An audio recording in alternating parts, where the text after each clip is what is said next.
Bismillahirrahmanirrahim. Alhamdulillah, wassalamu ala Rasulillah wa ala alihi wa ashabihi wa ala ambad. Kita masih melanjutkan membaca Al-Fawaid Al-Mustanbatah min Al-Arba'in An-Nawawiyyah wa tatimatiha Ar-Rajabiyah. Al-Hadits Sadisu, kemudian hadis yang ke-6 dari Abi Abdullah An-Nu'man bin Bashirin radhiyallahu anhuma, dia berkata, sami'tu, aku mendengar Rasulullah sallallahu alaihi wasallam yaqulu, beliau bersabda, innal halala bayyinun, sesungguhnya sesuatu yang halal itu jelas, wa innal harama bayyinun, dan sesungguhnya sesuatu yang haram juga jelas, wa bainahuma umurun mustabihatun, dan di antara keduanya yang jelas halal dan jelas haram ada perkara-perkara yang samar. La ya'lamuhunna katsirun minan nas, yang tidak mengetahui hukumnya banyak dari manusia. Faman ittaqa syubuhati faqad istabra'a lidinihi wa irdihi, barang siapa yang menjauhi dari perkara-perkara yang syubhat, yang samar-samar, sungguh dia telah memelihara agama dan kehormatannya, harga dirinya. Wa man waqa'a fi syubuhati, dan sebaliknya barang siapa yang terjerumus dalam hal-hal yang syubhat, yang samar-samar, waqa'a fil harami, maka dia akan terseret kepada yang haram.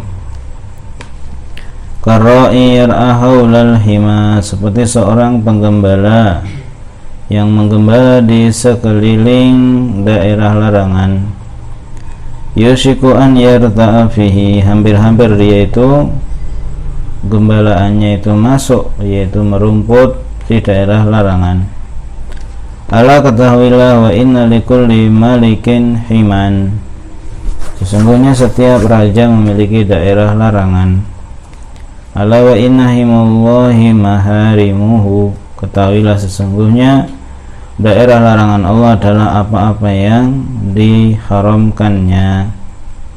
Ala wa inna fil jasadi mudghatan, ingatlah, ketahuilah sesungguhnya dalam tubuh ada segumpal daging. Idza salahat salahal jasadu kulluhu, jika baik segumpal daging itu, baiklah seluruh tubuh. Wa idza fasadat fasadal jasadu kulluh, jika rusak segumpal daging itu, maka rusaklah seluruh tubuh. Ala wahyal qalbu, ketahuilah itu adalah jantung. Hadis riwayat Bukhari dan Muslim. Baik. Syarh penjelasan al-haditsu aslun, hadis ini adalah salah satu pokok atau kaidah min usulid-din, di antara kaidah-kaidah pokok dalam agama, fil halali, itu dalam hal masalah perkara halal dan haram. Wa fihi, dan di dalam hadis ini juga terkandung banyak sekali faedah. Di antara yang pertama, taqsimul asyai, pembagian atau klasifikasi segala sesuatu, min haitsu al-hilu wal hurmatu, ditinjau dari halal dan haramnya, ila thalathati aksamin, maka terbagi menjadi 3 kelompok.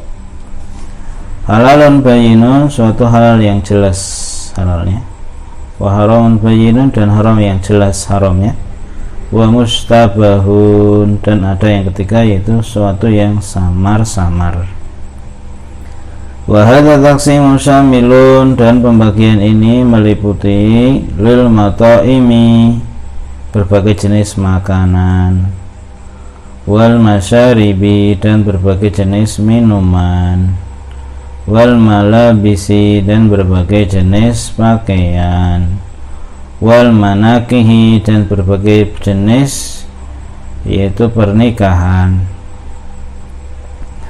wal ibadati, dan berbagai jenis ibadah, amalan, wal muamalati, dan meliputi berbagai jenis urusan muamalah,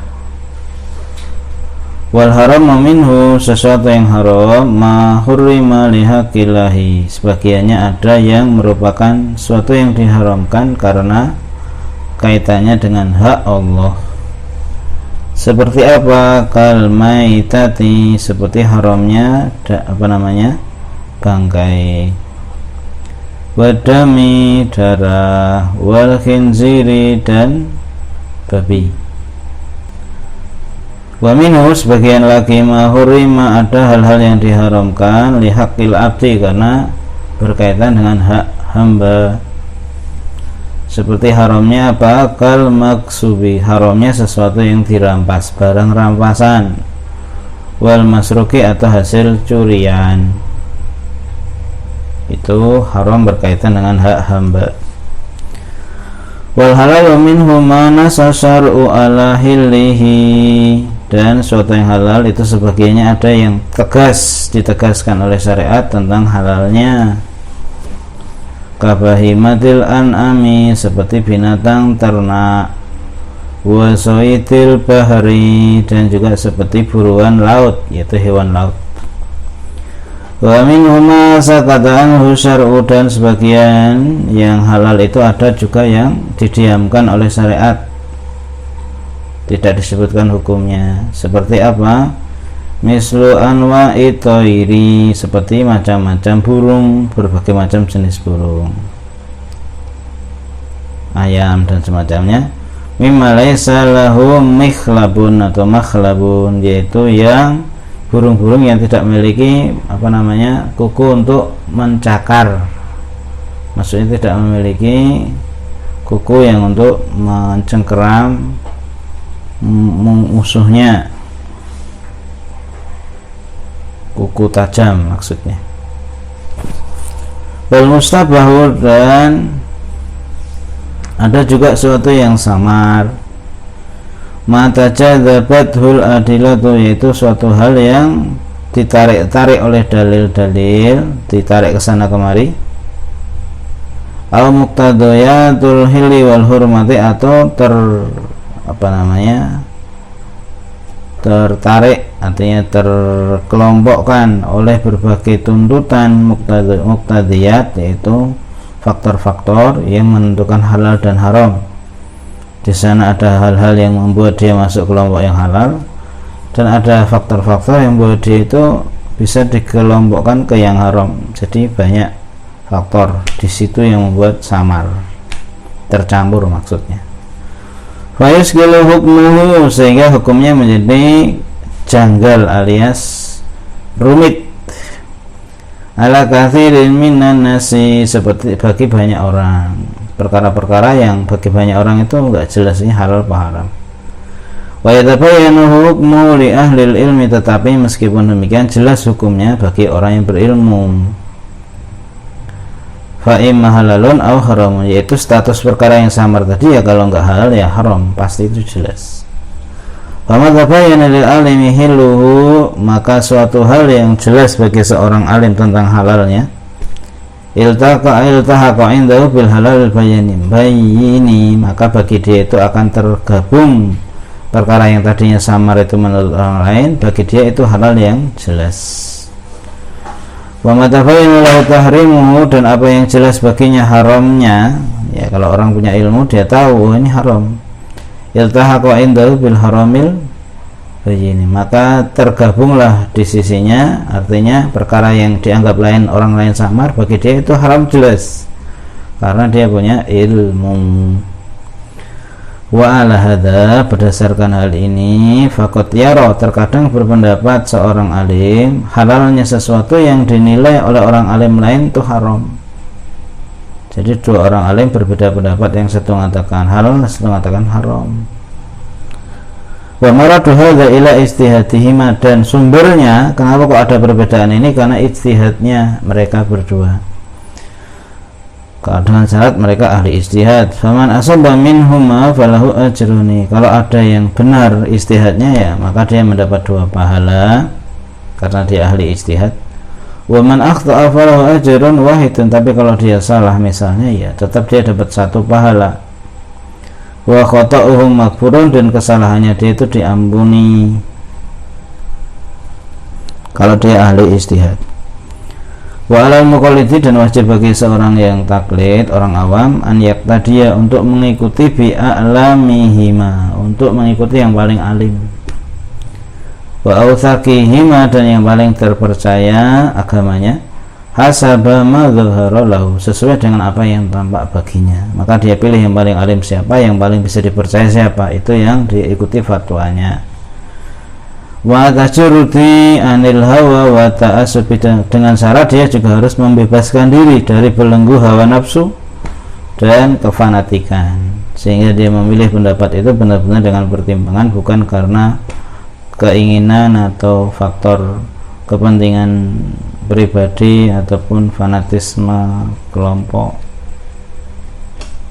Nah, yang kedua, faedah dari hadis ini, anna minal halali, bahwa salah satu atau sebagian dari yang halal itu ada yang jelas, bayinun ta'rifuhul amatu wal khusus, sehingga bisa diketahui semua orang, baik orang awam atau orang yang khusus, karena sifatnya itu halalnya jelas.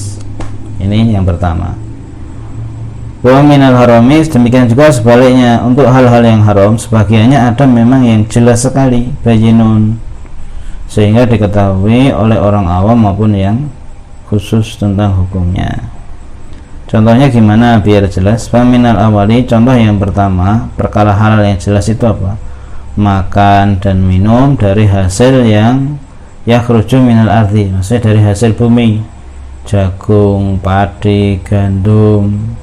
Maka makan dan minum dari hasil pertanian secara umum ini adalah jelas halalnya, tidak diragukan. Makan tempe, makan kurma, makan semua yang hasil bumi secara umum adalah halal dimakan atau diminum. Adapun contoh yang kedua, az-zina, yang sangat jelas haramnya berzina dan minum khamr, semua orang tahu itu haram. Nah, kemudian faedah yang ketiga, hadis ini menunjukkan tentang fadlul ilmi, tentang keutamaan ilmu agama. Alladzi bihil furqan, yang dengan ilmu inilah akan terdapat apa? Diperoleh furqan, yaitu pembeda, pemisah, penyaring bainal haqqi wal batili, sehingga bisa menyeleksi mana yang benar, mana yang salah, batil, wal halali wal harami, dan dengan ilmu itulah akan bisa dibedakan mana yang halal dan mana yang haram. Karena orang yang berilmu, semakin dia berilmu, dia akan semakin jelas mana yang batil, mana yang hak. Nah, yang keempat, al-irsyadu ila ittiqa'il mustabahati atau mustabihati, bimbingan ya dari Rasulullah SAW untuk menjauhi ittiqa', menjauhi al-mustabihati, hal-hal yang perkara-perkara yang sifatnya itu enggak jelas, samar, enggak jelas, remang-remang. Wa hiya ma hasala fihi taraddudu, yaitu hal-hal yang membuat kebimbangan tentang status halal atau haramnya. Maka hendaknya yang masih enggak jelas itu ditinggalkan saja. Ya. Yang berikutnya, yang kelima, anna fi ijtinabi syubhati, bahwa dengan menjauhi perkara yang samar-samar, yang subhat, maka itu terkandung apa? Ihtiyaton, sikap kehati-hatian dalam beragama, wal irdi, dan juga dalam memelihara harga diri, bisalamati minal wuqu'i fil harami, dengan cara membebaskan itu, menyelamatkan dirinya, membersihkan dirinya itu dari terjerumus atau melakukan hal-hal yang haram, karena dia sudah berusaha menjauhi yang samar, maka tentu yang haram semakin bisa terlebih terjaga. Nah, yang keenam, anal iqdam alal mustabihati, bahwa iqdam yaitu menerjang perkara-perkara yang samar tadi dengan sengaja, sababun itu menjadi sebab orang itu terjerumus pada hal yang haram. Nah, yang ketujuh, bahwa di antara min turukil bayani, di antara berbagai metode untuk menjelaskan sesuatu. Jadi ada banyak metode atau cara penyampaian dalam bahasa, namanya al-bayan, banyak gaya atau polanya. Di antaranya apa? Darbal amthali, dengan memberikan perumpamaan, contoh-contoh. Wa tasbihal ma'kuli bil mahsusi, dan menyerupakan sesuatu yang dinalar dengan sesuatu yang terindra. Jadi sesuatu yang abstrak itu diserupakan dengan sesuatu yang konkret biar tambah jelas dan orang lebih paham. Faedah yang ke-8, annal mutasabbibah, bahwa orang yang menjadi sebab. Jadi orang itu kalau menjadi penyebab fi itlafi malil ghairi, sehingga rusaknya harta orang lain. Jadi dia menjadi sebab orang lain itu hartanya rusak atau hilang atau dan semacamnya. Bimasiyatihi, misalnya pada masiyah, yaitu hewan yang dia pelihara misalnya. Jadi maksudnya dia punya peliharaan, misalnya dia punya hewan. Nah, hewan ini menjadi sebab harta orang lain menjadi, mungkin dia melihara kambingnya beru anak kecil, misalnya anak kecilnya lecet misalnya. Maka apa tanggung jawab si pemilik hewan? Dominun lahu, dia harus mengganti rugi karena dia menjadi penyebab hewannya itu istilahnya tidak terkendali dan merugikan orang lain. Nah, yang ke-9, anal iqtiraba minal hima wal mahdhuri, bahwasanya mendekati daerah larangan dan yang terlarang, sesuatu yang diharamkan, maka mendekatinya itu menjadi sebab orang terjatuh padanya. Kalau orang berani dekat-dekat, nyerempet, maka akan masuk, kecemplung kepada yang haram. Nah, ana min adadil muluki, kata Syekh, bahwasanya di antara kebiasaan para raja, para penguasa, an yakuna lahum himan, mereka itu memiliki daerah yang disebut himan, itu daerah larangan, daerah istilahnya khusus untuk yang dimiliki raja, tidak boleh dimasuki oleh umum misalnya. Yamnauna nasa minhu, yang mereka itu para raja atau penguasa menghalangi manusia, maksudnya membatasi daerahnya itu sehingga tidak bisa diakses orang. Bihakin, baik itu dengan sebab yang benar atau bighairi hakin, atau terkadang dengan sebab yang tidak benar alias karena kezaliman. Ya. Bahwasanya limalikil muluki, bagi Allah, maksudnya Allah memiliki, Allah kan malik, raja dari seluruh para raja. Allah memiliki apa? Himan, suatu daerah larangan juga. Apa itu? Wa ma harrama, semua yang Allah haramkan atas para hamba, itu namanya daerah larangan, zona yang terlarang. Kal fawahisi, sebagaimana contohnya perbuatan-perbuatan keji yang tampak maupun yang tersembunyi. Faedah selanjutnya, bahwa wajibnya menjauhi hal-hal yang diharamkan oleh Allah. Ya. Dari sini juga menunjukkan wajibnya menjauhi seluruh sebab.